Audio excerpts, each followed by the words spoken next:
আসসালামু আলাইকুম, সবাই কেমন আছেন? আজ এই ভিডিওতে আপনাদেরকে দেখিয়ে দিব আপনার মোবাইলের ব্যাক বাটন এটা আপনি কিভাবে চেঞ্জ করে হাইড বাটন আপনি এনেবল করবেন তার সম্পূর্ণ প্রসেসটা ভিডিওতে আপনাদেরকে দেখিয়ে দিব। সো ভিডিওটি কন্টিনিউ শেষ পর্যন্ত দেখতে থাকুন।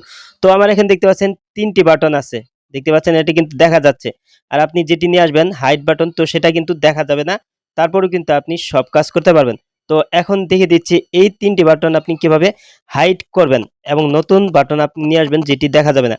তো এর জন্য প্রথমে আপনার ফোনে থাকা সেটিংসে যাবেন।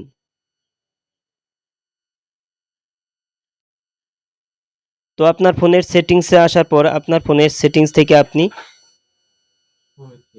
তো আপনার ফোনের সেটিংসে আসার পর এখানে আপনার সেটিংস থেকে এখানে দেখতে পাচ্ছেন হোম স্ক্রিন সেটিং, তো এখানে আপনি টাচ করে দিবেন। তো এই সেটিংসে টাচ করার পর এখানে নিচের দিকে আসলে এইখানে আছে সিস্টেম নেভিগেশন, তো এই সেটিংসে আপনি টাচ করে দিবেন। তো আমার এখানে দেখতে পাচ্ছেন এখানে কিন্তু দুটি কিন্তু দেখাচ্ছে, একটি হচ্ছে গ্যাসটার আর একটি হচ্ছে বাটন। তো আমার এটা কিন্তু বাটন দেওয়া আছে। তো প্রথমে যে গ্যাসটা দেখতে পাচ্ছেন তো এখানে আপনি টাচ করে দিবেন। তো আমি এখানে টাচ করে দিচ্ছি। তো দেখতে পাচ্ছেন এখন কিন্তু এখান থেকে কিন্তু বাটনটা কিন্তু উধাও হয়ে গেছে। তো বাটনটা কিন্তু হাইড হয়ে কিন্তু নতুন স্ট্যাটাস বার কিন্তু এখানে নেভিগেশন বার কিন্তু এখানে দেখাচ্ছে। তো দেখতে পাচ্ছেন আমার এখানে যে ৩টি বাটন ছিল তো সেটা কিন্তু এখন আর নেই।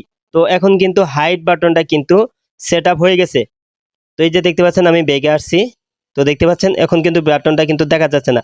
তো এভাবে আপনি ৩টি বাটন এটা আপনি ডিজেবল করে কিন্তু হাইড বাটন এনেবল করতে পারবেন খুব সহজেই।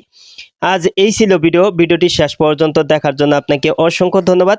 ভিডিওটিতে লাইক কমেন্ট শেয়ার করবেন। আর আপনি আমার এই চ্যানেলে নতুন ভিজিট করে থাকলে এরকম ইন্টারেস্টিং ভিডিও পেতে চ্যানেলটিকে সাবস্ক্রাইব করে পাশের বেল আইকনটি অন করে দিবেন সবার আগে নতুন ভিডিওর নোটিফিকেশন পাওয়ার জন্য। পরবর্তী ভিডিওতে আবারও দেখা হবে। ভালো থাকুন। আসসালামু আলাইকুম।